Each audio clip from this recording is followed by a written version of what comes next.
L'Europe et l'Afrique ont changé de ton en quelques mois, et la figure d'Ibrahim Traoré incarne ce tournant. L'Union européenne, jadis porteuse d'une aide unilatérale, s'efforce désormais de sécuriser ses ressources pour sa transition verte. Les relations ne se basent plus sur la charité, mais sur des accords commerciaux. L'enjeu de ces négociations, qui impose réellement les conditions? Alors que l'Europe cherche à verrouiller ses chaînes de valeur, Ibrahim Traoré et d'autres dirigeants africains réclament un pouvoir de décision et une transformation locale. Le pivot est clair. L'Afrique ne se contente plus de donner, elle veut aussi recevoir, mais à quel prix?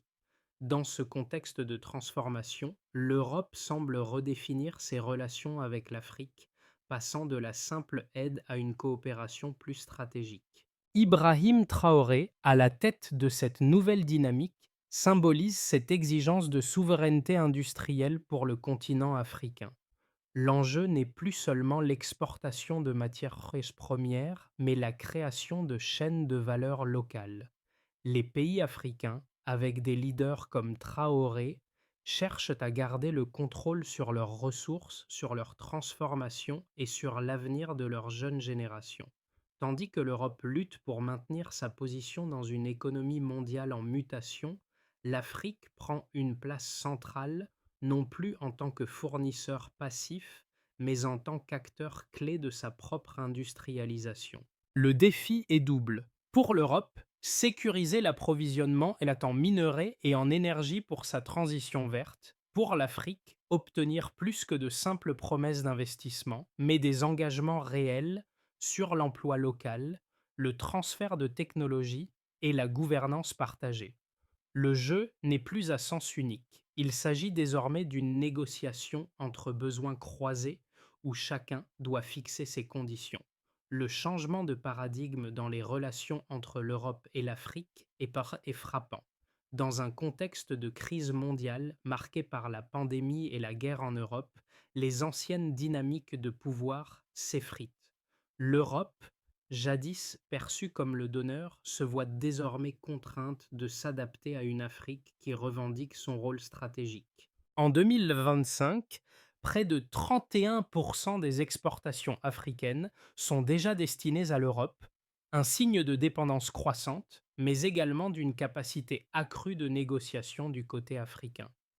Ibrahim Traoré, parmi d'autres dirigeants africains, incarne cette nouvelle ère où le continent ne se contente plus de fournir des ressources naturelles, mais exige désormais des conditions de coopération claires et équilibrées. L'Europe, elle, cherche à sécuriser l'accès à des minerais stratégiques comme le cobalt, le lithium et le cuivre essentiels à la transition énergétique et à la fabrication de batteries pour véhicules électriques. Ces ressources sont devenues vitales pour son avenir industriel. Les gouvernements européens, face à la montée des prix de l'énergie et à la fragilité de leur chaîne d'approvisionnement, se tournent vers l'Afrique non seulement pour ses matières premières, mais aussi pour un marché en pleine expansion et une main-d'œuvre jeune et dynamique.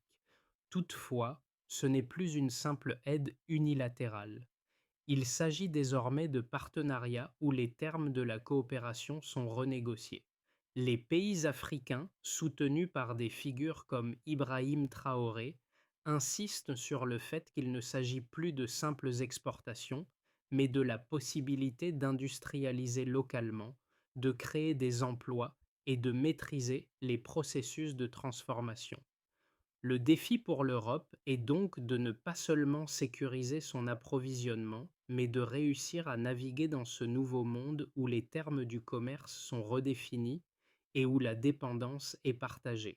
Ibrahim Traoré, jeune président du Burkina Faso, est l'un des leaders qui symbolise ce tournant dans les relations entre l'Afrique et l'Europe. En 2023, alors que les anciennes alliances sont remises en question, il incarne une génération de dirigeants africains qui ne cherchent plus seulement des investissements, mais veulent également dicter les termes de ces investissements. Traoré, à travers sa politique de souveraineté industrielle, met en avant une vision qui va au-delà de la simple extraction des ressources. Il est l'architecte d'un modèle où l'Afrique transforme ses matières premières localement, créant ainsi des emplois et assurant la valeur ajoutée sur le continent. Ce changement de paradigme a un impact immédiat sur la dynamique géopolitique. La Zambie et la Namibie, par exemple, commencent à se détourner des anciennes pratiques d'exportation brute de cuivre et de lithium pour investir dans des raffineries et des infrastructures de transformation. Cela représente non seulement une opportunité économique pour ces pays, mais aussi un message fort envoyé à l'Europe. L'Afrique ne se contente plus d'être un fournisseur de matières premières, elle veut être un acteur à part entière dans la chaîne de valeur mondiale. Les politiques de Traoré et celles d'autres dirigeants comme lui représentent une pression croissante sur les anciennes puissances coloniales. L'enjeu est de taille. L'Europe doit maintenant accepter de négocier sur des bases équitables. Il ne s'agit plus simplement de l'accès à des ressources naturelles, mais de leur transformation locale, de leur valorisation et de la gestion de la gouvernance de ces projets. Traoré incarne ce changement, tout en mettant en lumière une question cruciale. Qui, désormais, détient réellement le pouvoir dans les négociations entre le Nord et le Sud? L'Europe, autrefois perçue comme le centre névralgique des négociations internationales, se retrouve dans une position de plus en plus délicate face à l'Afrique. Alors que les anciennes dynamiques de dépendance semblent s'effondrer, de nouveaux rapports de force émergent. Ce changement se fait sentir dès les premières étapes des discussions. L'Europe, qui a longtemps dominé la scène mondiale grâce à ses ressources énergétiques et industrielles, se voit confrontée à une réalité dure. Son modèle de dépendance envers les pays africains pour des matières premières stratégiques commence à se fissurer. Le premier choc a été la pandémie, qui a perturbé les chaînes d'approvisionnement mondiales, entraînant une prise de conscience des vulnérabilités des économies occidentales. Puis, avec le retour de la guerre en Europe et la flambée des prix de l'énergie, les tensions sont montées d'un cran. Les usines allemandes ont ralenti à cause de l'arrêt des importations de gaz de l'Est, signalant un début de crise industrielle. Dans ce climat incertain, les dirigeants européens ont compris qu'ils ne pouvaient plus compter uniquement sur leur propre sol pour garantir leur avenir économique. Ils se sont donc tournés vers l'Afrique, mais avec une nouvelle approche, celle d'une négociation équilibrée, où l'accès aux ressources ne se ferait plus à n'importe quel prix. En réponse, des pays africains comme le Burkina Faso, la Zambie, la Namibie et le Rwanda ont commencé à transformer leur approche de la coopération. Le modèle qui émerge est celui de la transformation à la source. L'objectif est clair: ne plus exporter des matières premières brutes, mais les transformer localement pour en maximiser la valeur ajoutée. Cette stratégie vise à renforcer l'autonomie économique des pays africains tout en répondant aux exigences de l'Europe pour sa transition énergétique. Par exemple, la Zambie et la Namibie ont investi dans des raffineries de cuivre et de lithium, deux matériaux essentiels pour la fabrication de batteries.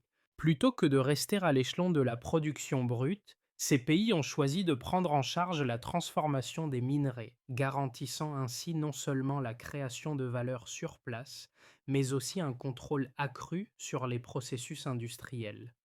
L'élément clé de ce basculement est la gouvernance. Les pays africains, emmenés par des leaders comme Ibrahim Traoré, ont clairement fait savoir que les négociations ne se limitaient pas à la simple obtention d'investissements. Ils exigent des garanties sur l'emploi local, sur le transfert de technologies et sur leur participation active à la gestion des projets. Les investissements européens ne peuvent plus être perçus comme un simple soutien, mais doivent s'accompagner d'une réciprocité qui profite directement aux populations locales. Dans ce cadre, Ibrahim Traoré, en tant que représentant d'une génération de dirigeants plus conscients des enjeux de souveraineté industrielle, a joué un rôle déterminant en rappelant à l'Europe que le développement de l'Afrique ne pouvait plus se faire à sens unique. Ce changement a eu des répercussions immédiates sur le terrain. L'Europe, en quête d'un accès sûr aux minerais nécessaires pour sa transition énergétique, s'est retrouvée dans une situation où elle devait accepter des conditions plus strictes. Le modèle de partenariat s'est transformé en un véritable échange où chaque partie fixe ses conditions et exige des résultats tangibles. Ibrahim Traoré, avec d'autres dirigeants africains, a ouvert la voie à une nouvelle forme de coopération internationale, où les termes du développement sont redéfinis et où la souveraineté économique est placée au cœur des négociations. Les preuves de ce basculement dans la dynamique des relations entre l'Europe et l'Afrique sont visibles à travers plusieurs indicateurs économiques et commerciaux. En 2025,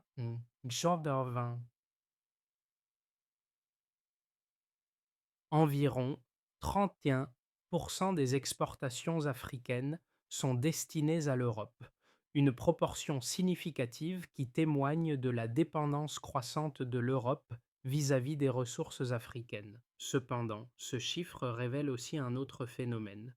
L'Afrique devient un acteur incontournable dans l'économie mondiale, avec une influence croissante sur les choix économiques et industriels mondiaux.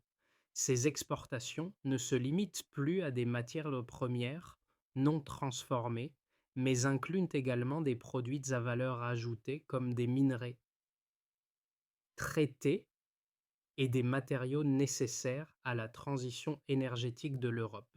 L'exemple des investissements dans les raffineries de cuivre et de lithium en Zambie et en Namibie illustre bien ce changement.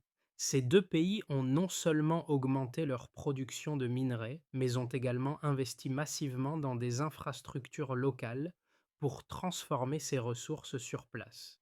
Cette transformation permet non seulement de créer des emplois locaux, mais aussi de générer de la valeur ajoutée qui reste désormais sur le continent africain. Le cuivre et le lithium, utilisés dans la fabrication de batteries pour les véhicules électriques et d'autres technologies vertes, sont des ressources stratégiques pour l'Europe, mais aussi pour l'Afrique, qui commence à prendre le contrôle des chaînes de valeur mondiales. D'autres exemples, comme celui du Sénégal et du Rwanda, qui se sont orientés vers la production locale de médicaments, montrent également cette tendance. Ces pays, après des années d'importation massive de vaccins et de produits pharmaceutiques, ont décidé de mettre en place des industries locales pour produire, certifier et distribuer des médicaments, en grande partie avec des investissements européens.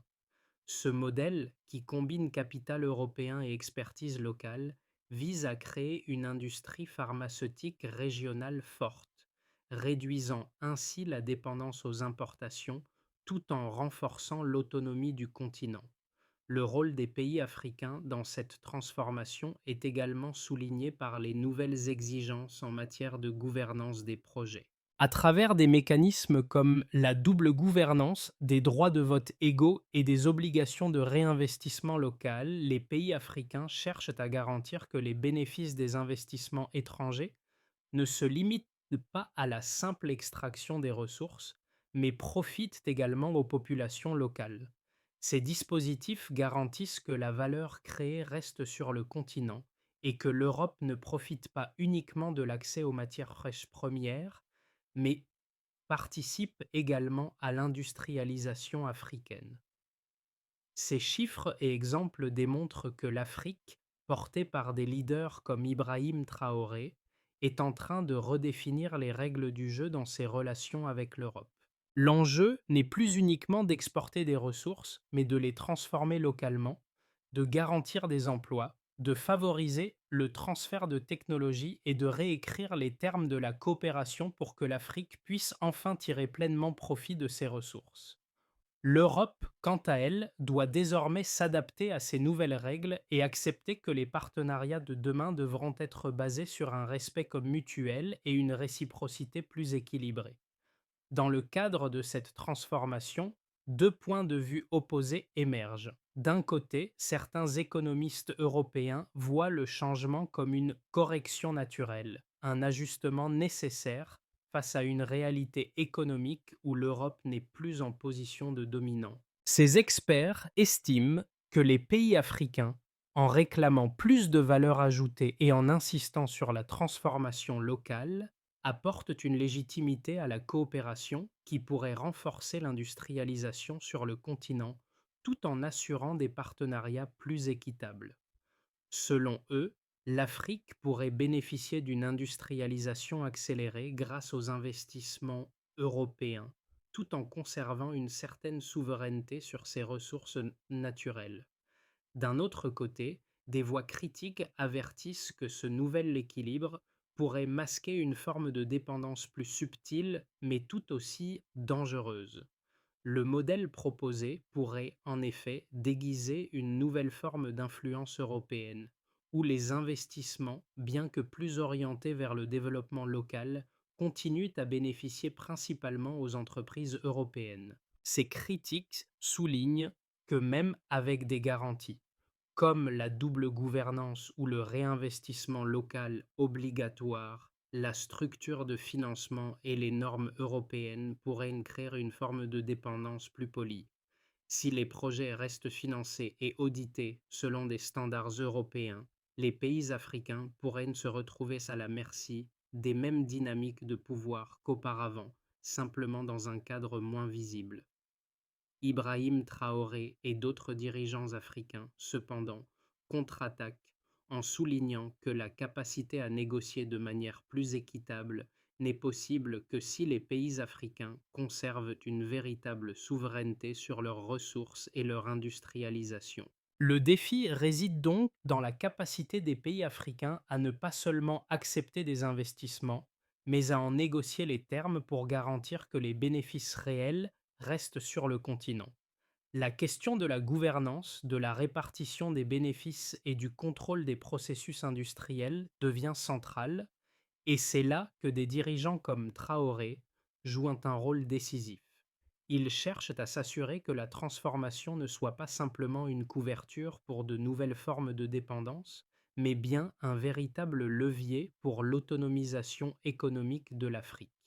L'Europe, qui cherchait autrefois à imposer ses règles, doit désormais s'adapter à une Afrique plus affirmée, où des leaders comme Ibrahim Traoré jouent un rôle central.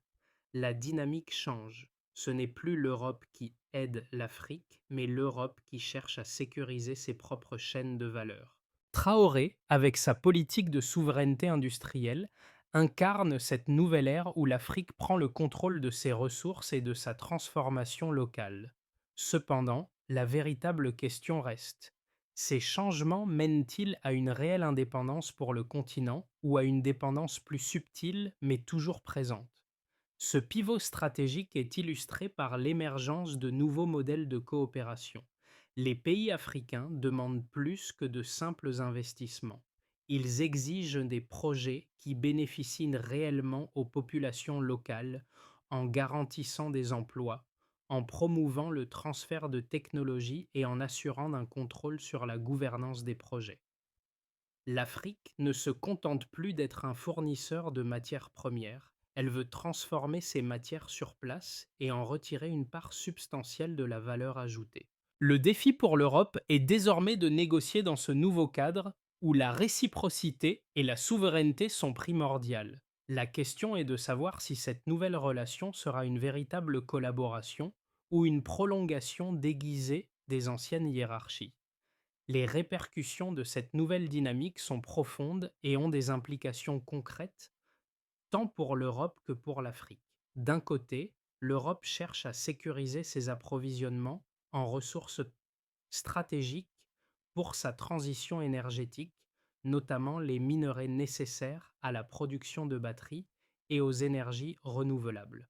Cependant, avec l'augmentation de la demande pour des matières premières africaines, elle se trouve désormais dans une position où elle doit accepter des négociations plus équilibrées, dictées par des exigences africaines pour un partage équitable des bénéfices. Cette situation met l'accent sur l'importance de garantir que l'investissement européen profite véritablement aux populations locales, tout en respectant la souveraineté des nations africaines.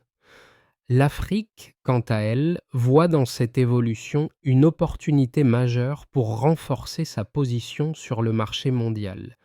Le modèle de transformation locale, qui consiste à passer de l'exportation brute à la fabrication locale, permet non seulement de maximiser la valeur ajoutée, mais aussi de créer des emplois durables et de stimuler l'industrialisation. Des pays comme la Zambie et la Namibie, en investissant dans des raffineries pour le cuivre et le lithium, montrent l'exemple de ce qu'une véritable transformation peut apporter à l'Afrique. Non seulement ces pays contribuent à la production de batteries essentielles pour la transition énergétique, mais ils prennent également le contrôle des processus de transformation et bénéficient directement des gains économiques associés. Cependant, cette nouvelle approche comporte également des risques. Les pays africains, malgré leurs avancées, sont confrontés à la nécessité de renforcer leur capacité à négocier des accords réellement équitables. Les investisseurs européens, bien que plus ouverts à l'idée de travailler sur le long terme et de partager la gouvernance des projets, continuent d'être influencés par des critères économiques. Et il est encore trop tôt pour savoir si ces projets seront véritablement durables dans une optique de souveraineté à long terme. Le risque d'une dépendance douce persiste, notamment si les investissements européens restent trop ancrés dans des modèles de gouvernance et de normes européennes. Cela soulève une question cruciale.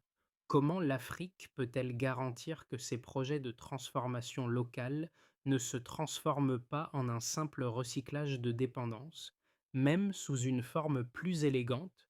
Les garanties sur l'emploi local, le transfert de technologies et les exigences de réinvestissement dans les économies locales seront des éléments clés pour assurer que la souveraineté industrielle africaine ne soit pas qu'une illusion. Le rôle de dirigeants comme Ibrahim Traoré sera décisif dans ce processus. Leur capacité à définir et à faire respecter des clauses de gouvernance partagées et à s'assurer que la valeur reste sur le continent sera un facteur déterminant pour l'avenir économique de l'Afrique. Les mois à venir détermineront la trajectoire de cette nouvelle ère de coopération entre l'Afrique et l'Europe, avec trois scénarios possibles qui se dessinent en fonction des évolutions des négociations et des structures de gouvernance. Le premier scénario, plus optimiste, envisage une interdépendance bien orchestrée, où les pays africains, en renforçant leur souveraineté industrielle, parviennent à négocier des accords qui profitent véritablement aux populations locales, tout en permettant à l'Europe de sécuriser ses ressources stratégiques. Si les pays africains imposent des mécanismes de gouvernance partagés, des obligations de réinvestissement local et des clauses de transfert de technologie, les investissements européens pourraient non seulement accélérer l'industrialisation du continent, mais aussi soutenir une croissance durable. Dans ce cas, l'Afrique, en tirant profit de ses ressources locales, aurait la possibilité de se transformer en un acteur clé dans l'économie mondiale, tout en veillant à ce que la valeur créée reste sur le continent. Un autre scénario, plus risqué, envisage un verrouillage de la valeur ajoutée, où les pays africains, bien qu'engagés dans la transformation locale de leurs ressources, se retrouvent à la merci de structures de gouvernance trop rigides et de mécanismes d'investissement qui continuent de favoriser les intérêts européens. Dans ce cas, malgré des avancées visibles dans la transformation des ressources, l'Afrique pourrait se retrouver dans une situation où les bénéfices restent concentrés entre les mains des investisseurs étrangers et où les bénéfices économiques pour les populations locales ne sont pas à la hauteur des attentes. Le transfert de technologie et la création d'emplois durables seraient alors insuffisants pour justifier les énormes investissements réalisés. L'intégration régionale pourrait, dans ce cadre, ne pas se concrétiser de manière significative, et l'Afrique pourrait se retrouver avec des chaînes de valeur fragiles et dépendantes des fluctuations du marché mondial. Le troisième scénario, le plus fragile, verrait une dépendance douce réapparaître sous une forme plus élégante. Si les projets d'investissement restent soumis à des critères rigides et à des normes de gouvernance dominées par l'Europe, Et si les mécanismes de contrôle de la gouvernance restent éloignés du terrain, il pourrait y avoir un retour à une forme de dépendance masquée. Dans ce cas, malgré l'industrialisation superficielle et les infrastructures mises en place, les pays africains risquent de ne pas réussir à maintenir un contrôle véritable sur leurs ressources et leurs chaînes de valeur.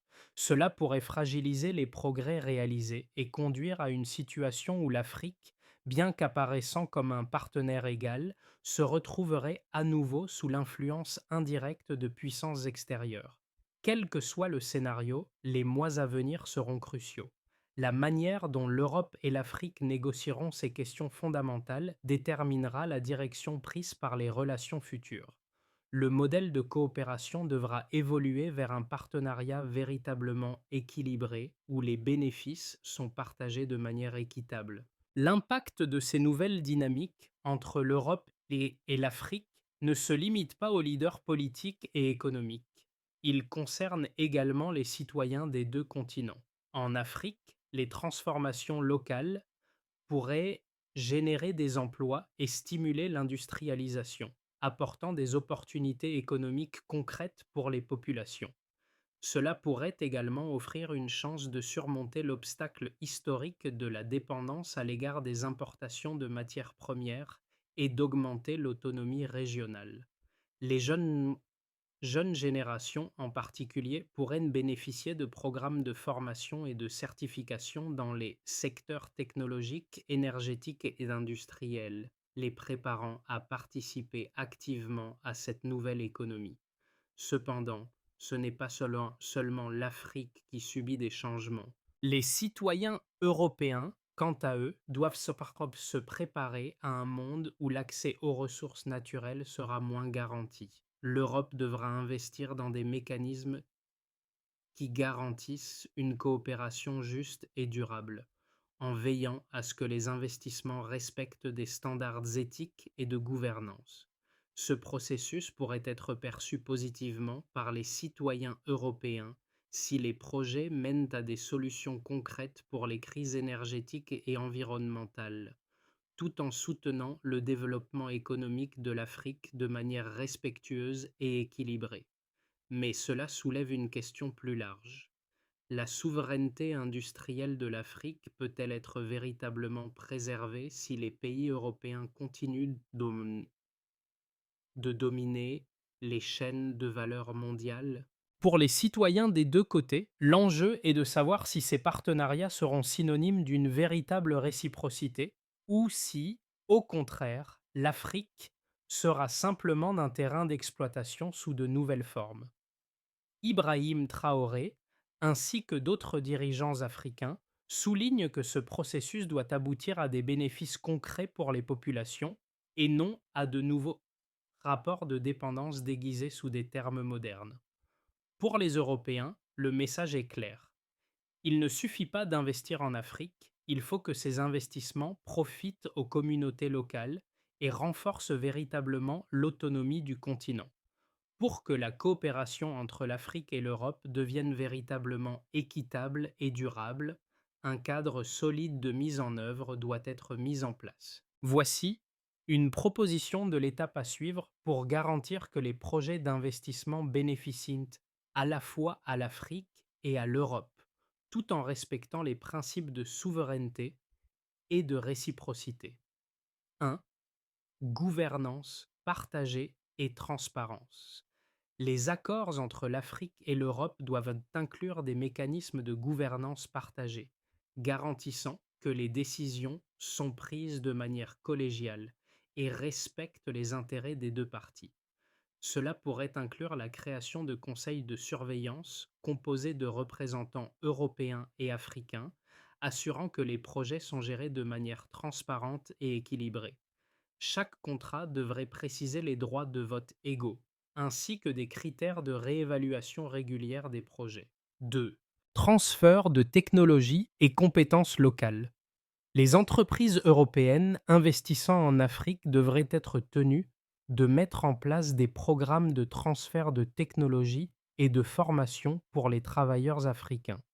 Cela inclurait des certifications et des programmes de formation dans des secteurs clés comme l'énergie, l'industrie et la technologie afin d'assurer que la population locale bénéficie de nouvelles compétences et que les capacités industrielles de l'Afrique soient renforcées. 3. Réinvestissement dans les économies locales.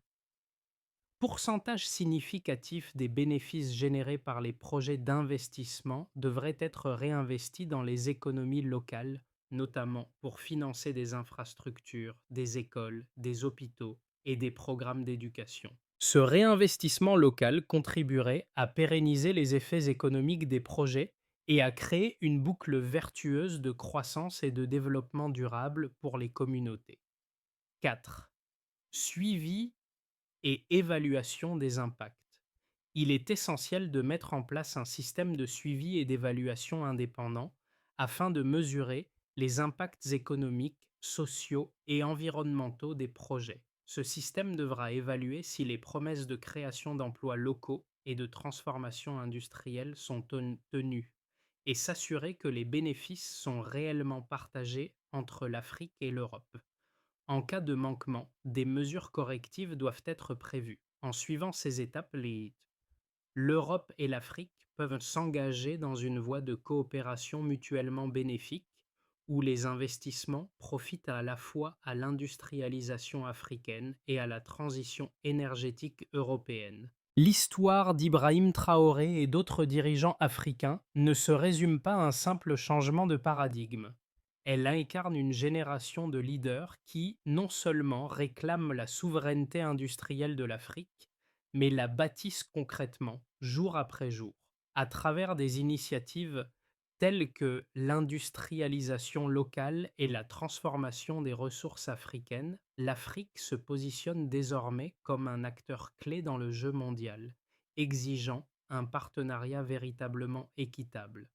Les exemples de la Zambie, de la Namibie et de la production locale de médicaments au Sénégal et au Rwanda sont des témoignages tangibles de cette transition. Ces projets illustrent un avenir où l'Afrique ne se contente plus de fournir des ressources, mais transforme son avenir grâce à un contrôle réel sur ses industries et ses chaînes de valeur. Pour les populations africaines, ces projets ne sont pas des promesses vaines, mais des moyens de créer un avenir meilleur avec des emplois durables et des compétences locales renforcées. Le message est clair. La dignité et la prospérité de l'Afrique ne se trouvent pas dans l'aide, mais dans la capacité à transformer ses propres ressources. En fin de compte, le leadership de figures comme Ibrahim Traoré pourrait bien être la clé pour un avenir où l'Afrique dicte les règles de son développement. C'est dans ces moments de changement que la véritable souveraineté se forge, dans les actions concrètes qui bâtissent un avenir de coopération égalitaire. L'évolution des relations entre l'Europe et l'Afrique n'est pas seulement une question de politique ou d'économie, elle touche chacun d'entre nous. Nous sommes tous témoins de ce moment historique où les termes de la coopération mondiale sont redéfinis. À travers des figures comme Ibrahim Traoré et d'autres dirigeants africains, l'Afrique prend sa place sur la scène mondiale, non plus comme une simple source de ressources, mais comme un acteur stratégique dans sa propre transformation. Mais cette transition, bien que prometteuse, dépend de notre capacité à poser les bonnes questions et à veiller à ce que les accords conclus ne soient pas qu'une façade, mais des engagements véritables. Les citoyens, qu'ils soient européens ou africains, ont un rôle crucial à jouer. Nous devons demander non seulement qui bénéficie de ces accords, mais comment la valeur est répartie et qui détient le pouvoir réel. Si vous croyez, comme Ibrahim Traoré, que l'avenir de l'Afrique doit être réécrit sur ses propres termes, alors il est temps de poser ces questions essentielles. Que pensez-vous de cette nouvelle phase des relations entre l'Europe et l'Afrique? Quelle est, selon vous,